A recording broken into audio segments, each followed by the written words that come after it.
नमस्कार, आज़ाद संवाद मीडिया में आपका स्वागत है। मैं रमेश पटेल। राहुल गांधी विपक्ष के नेता राहुल गांधी अमेरिका के दौरे पर हैं। श्री गांधी विपक्ष के नेता के तौर पर पहले विदेशी दौरा कर रहे हैं। राहुल गांधी अपने 3 दिवसीय दौरे पर विभिन्न वर्गों से मुलाकात कर रहे हैं। जब भी विदेश दौरे पर जाते हैं, देश में अलग तरह का घमासान राजनीतिक दिखाई देता है। आरएसएस मोदी पर दिए गए बयान पर हंगामा मचा था कि राहुल गांधी ने जाति आरक्षण, चुनाव आयोग, संवैधानिक संस्थाओं की कार्यशैली पर आवाज उठाई है। उन्होंने आरएसएस को निशाने पर लिया, कहा संघ में एक विचारधारा मानता है, जबकि देश में विभिन्न विचारधारा है और विभिन्न भाषा है और परंपराओं का संघ देश है। आरएसएस का मुख्यालय नागपुर में है। वह अपने केवल एक मुख्यालय के द्वारा एक विचारधारा मानता है।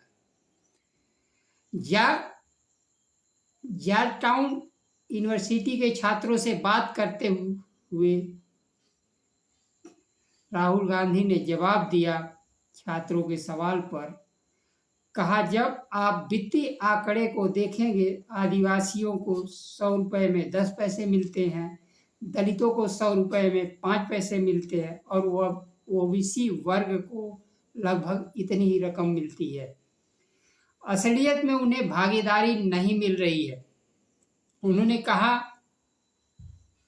आरएसएस शिक्षा प्रणाली पर कब्जा कर लिया है, मीडिया और जांच एजेंसियों पर कब्जा कर लिया। अपनी बात कहने का कोई साधन नहीं रह गया तो सीधे जनता से मिलने के लिए भारत जोड़ो यात्रा शुरू करना पड़ा। चुनाव के समय संविधान की प्रति आगे रखना शुरू किया। अचानक जो मैंने कहा, जनता के बीच फूट पड़ा। गरीब भारत, उत्पीड़ित भारत, जिसने यह समझ लिया कि अगर संविधान खत्म हुआ तो पूरा खेल खत्म हो जाएगा। उन्होंने कहा, जाति जनगणना का मुद्दा बड़ा हो गया है।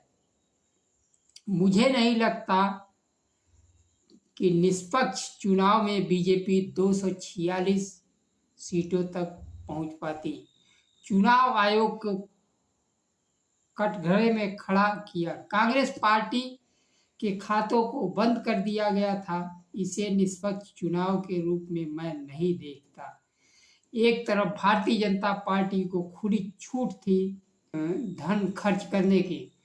इससे पहले चुनाव के पहले ही Bharatiya Janata party electoral bond के रूप में अवैध धन का संग्रह कर चुका था चुनाव लड़ने के लिए। मोदी जी का सालों पहले फैलाया गया डर एक सेकंड में हवा हो गया। राहुल गांधी ने रोजगार के मुद्दे पर बोलते हुए कहा, भारत में मेड इन चाइना है। चीन ने उत्पादन पर ध्यान दिया और रोजगार की दिक्कतें चीन में नहीं है। भारत में रोजगार की समस्या है क्योंकि उत्पादन पर ध्यान नहीं दिया गया। राहुल गांधी द्वारा दिए गए इतनी सी बात आरएसएस और बीजेपी के विद्वानों को समझ में नहीं आ रही है। भारत का अपमान विदेश में कर रहे हैं, ढोल बजा रहे हैं।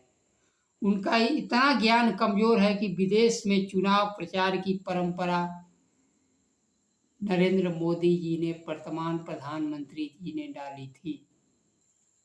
राहुल गांधी विपक्ष के नेता की मूल बात रोजगार और नौकरी है। क्या भारत सरकार 30 लाख खाली पड़ी वैकेंसियों को भरेगी, रोजगार के रिक्त पदों को भरेगी, कि केवल चीन का सम्मान, विदेश का अपमान को जनता को गोल गोल घुमाते रहेगी? नमस्कार।